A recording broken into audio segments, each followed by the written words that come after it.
this was the fields. It's where the food's grown. So the people live in the area survive from what's grown here. But next to that is the elves and their forests. Here we go. Now we have an angel here floating around right by the entrance, so we should probably go talk to her. She wants to know if I'm worthy. Help these on my stone tablet in the order shown. Okay. Magical person in blue. Leprechaun. It's a guy with a crossbow. Conan's bearded friend. An elf? Yeah, pointy ears. And that one's easy. It's a druid. Well, I guess that makes it not that one. Okay. Now, make this extra easy for everyone. And that's why these walkthroughs here. Look, here's another one of our post office. Links back home. Got some elves. Okay, here we got an enchanter. That's the magical guy, and it says 1. I have them numbered, so it's easy for you guys to see. Bam, we hit that. Now I'll show you the shortcut. Easiest way to do this. We're looking for a smiley flower. Chap knows over here. But if you were just randomly looking around, come to an area, bam, there's letters and words above it. Pluck some mana flower. Okay, we do that. And I'm back. Hi, Druid. I'll talk to you later. What do you do for me, Coral the Enchanter? You lean a little bit, don't you? You're going to fall over. What are you, Michael Jackson? I don't trust you. Bam. Mana potion. So I was low on mana.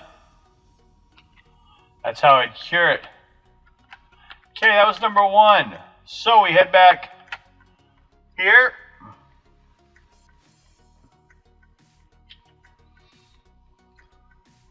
Number 2. Number 1 was the enchanter. Number 2 is the leprechaun. Well, you can run around all over the place looking for him, but he's over here. Leprechaun. Hi, Leprechaun. One thing is funny about him is I can push him around. But, so the angel wants you to help me and sends you. Find my walking stick. Okay, I tried not to give him too Irish of an accent because A, I don't have one for anything, and B, I think it's kind of racist to write it out like that. Especially when you don't know what you're supposed to be doing, so if you can't do it properly, don't do it. That's my theory on that. But I kind of used terminology like walking stick. Could have called it shillelagh, but honestly, I couldn't spell it. Just opposite of where he was. So I want you to explore the place. Leprechaun was over there. There's the angel. See the white thing I'm pointing at it? Angel.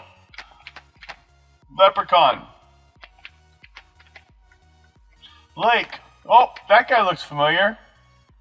That's the guy I gotta help later.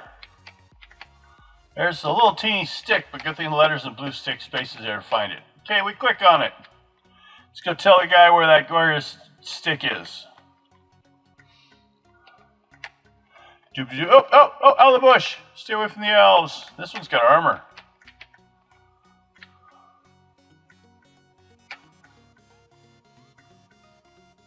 Come on, run. Keyboard cheat. Run. Space bar on the keyboard can do that. And he pays me 500. Ooh. The level of work I've been doing, 500 isn't much, dude. Okay. Number 3 was a guy with a crossbow. It actually is a ranger. Here he is. Only thing you can do for me is help me find my pet. Okay. Now, also you should notice this Wood Elf is level 2. So if you're level 2, you can get full experience points. If you're above its level, you get half points. Keep going on over here. We're looking for his pet. What kind of pet does a ranger have? A bunny rabbit. He's got a bunny rabbit. It's a nice one. I'll give him that. Well, I should let him know where I found it. That's all he wanted. Doing what the angel wanted. Helping everyone in the area. Hoping not to get lost in the forest. Blue space. Bam, and there's his bunny. So, now that I've done that, number 3, let's go back to this tablet. Over here by the angel. Otherwise, we'll get lost.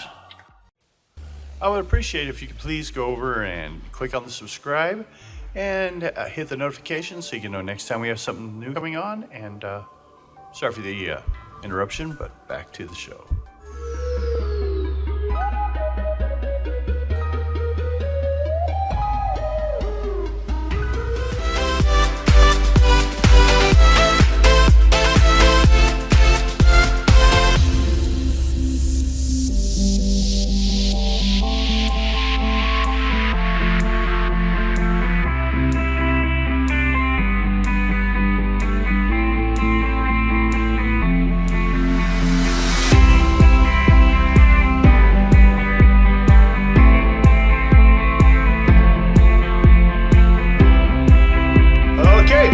Here we are. We see the parts. We have an ear that I went ahead and furred to show what we're going to do, and then I'm going to show you how we do it. And my hot glue gun, some spray glue, some markers so I can mark on the inside of the fur for where to cut. Bobby pins to hold things together if necessary so I can get it lined up, because I'm going to do this probably not the way you should. Since I'm only doing one and it's kind of an experimental thing, I'm going to lay the fur right on it. I'm not going to make a pattern. If it works out and we want to make more, then I will create a pattern. There's a lot of things I've seen on how to do that by wrapping it in plastic wrap and then duct taping the areas and then cutting them out like that, and then when you flatten it out, you'll have a pattern. Look online, there's a lot of things on how to do that. Now on this also though, if you notice on the nose, some of this came off a little bit. So actually I'm also going to have to touch this nose up, because when we're spraying with the fixes stuff to make it all stay and have it shiny, I don't want to spray it with the fur there, because then you'll make it all kind of matted, which can be an effect if you're looking for. Now we're going to go ahead and go through this. For the sake, I'll speed it up for you guys to watch, and we'll get going on this and hopefully piece this together and make a really cool mask. I should also show you, we did the back of this so that she can wear it. And what I did is, you see, I took the pieces, ran bobby pins through the holes, and then we put it on her head. And then we lined it, got it to the right fit to where it would come on and off easily. And that will be the basis for the back. Also in here, a little bit of red and white will do it. So I got the fur all the way wrapped around this one. Now, so usually do a pattern, but since I'm kind of basically close enough to it, I know I'm not going to need this part out. Always have a little extra though. You can always remove, but you can't add. Not without making it look like you did it. We go ahead. I'll spray this. Make sure you got ventilation around here. Not like I do.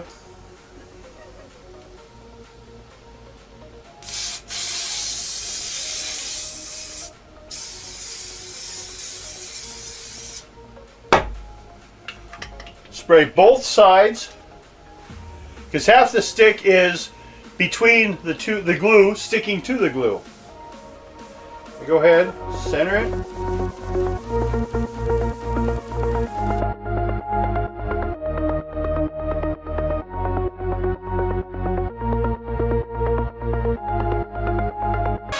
Okay, that should hold that And I want it to have that shape, so I can start with that and work my way down.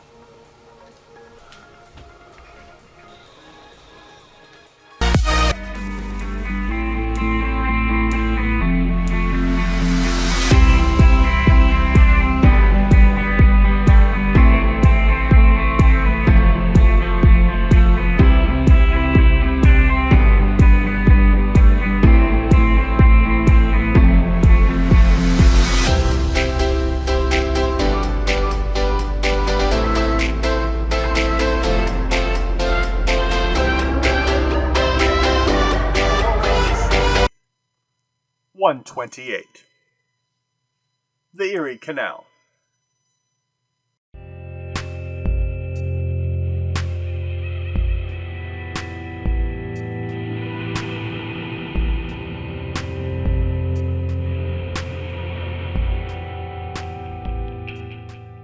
The nation and its goods moved along roads in the years immediately after the Revolution. In the 1820s and the 1830s, however, water transportation was on the increase. It was the success of the Erie Canal from Buffalo to New York, which after 1825 gave the canal era its impetus and lifted New York to economic leadership. Many cities sought to benefit themselves by building canals. The railroad put an end to the great era of canal construction.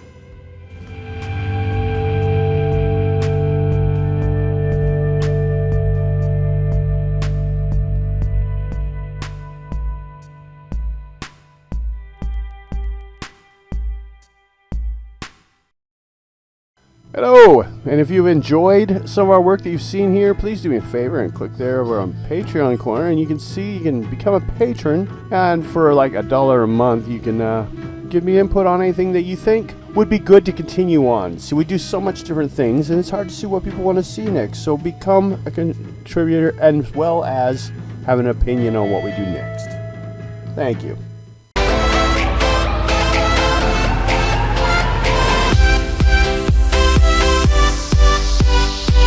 Manipogo. Damn weird.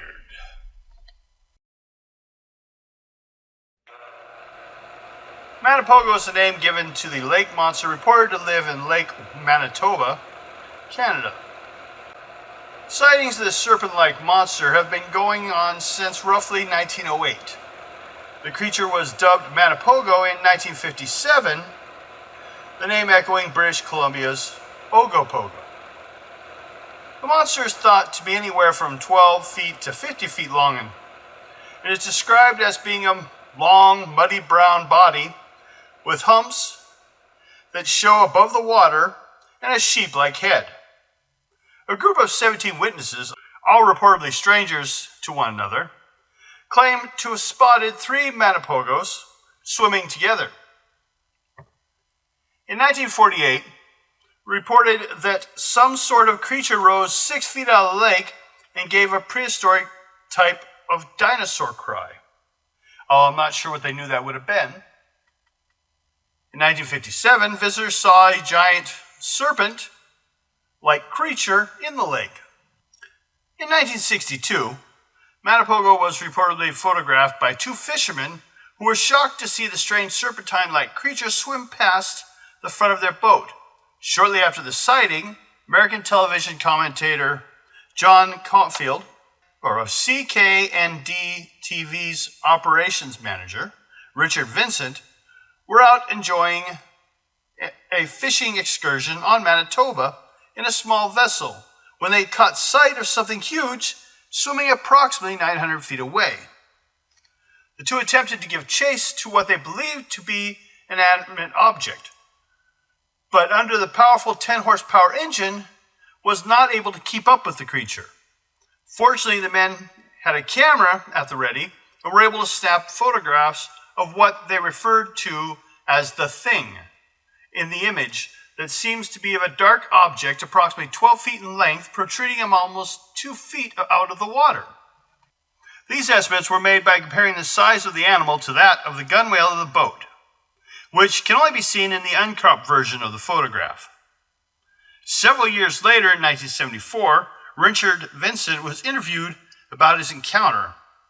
However, he seemed hesitant to identify the animal in the photo as a Manapogo, instead claiming that he and Kendall were unsure as to what they saw in the lake that day. That would be honest, because you wouldn't know unless you took whatever it was out of the water and put it on the shore where you can see it or something, or held it above the water. So I think in that case, he's being fairly honest. He doesn't know what it was, but it was unusual. In 1997, Canadian newspapers reported that a member of the Royal Canadian Mounted Police Department, while on patrol at the local Indian reservation, witnessed a large snake-like creature swimming in the lake. That same year, a local farmer claimed to have seen a similar thing. Farmer, who was out hunting at the time, reportedly shot at the animal and was able to drag the carcass onto the shore near the Sandy Point Native Reservation. The farmer then reportedly attempted to sell the strange remains for an estimated $200,000. This report was later dismissed as a hoax. However, it did help to bring more interest to the Manapogo legend. $200,000 will do that to people. Based on eyewitness description of the creature, veteran Manapogo researcher Gary Mangalcorpra speculated that these creatures may represent a surviving pod of the presumed extinct snake-like cetaceans known as zeuglodonts, specifically the Basilosaurus. Noted cryptozoologist, as well as famed Loch Ness Monster and Mokele-Mbembe investigator Dr. Roy P. Mackle, seems to agree with this theory. There remains no physical evidence, though, that the creature known as Manapogo exists to this day. Only eyewitness reports and some photographic evidence that tells us what we know about the mysterious creature. Thank you.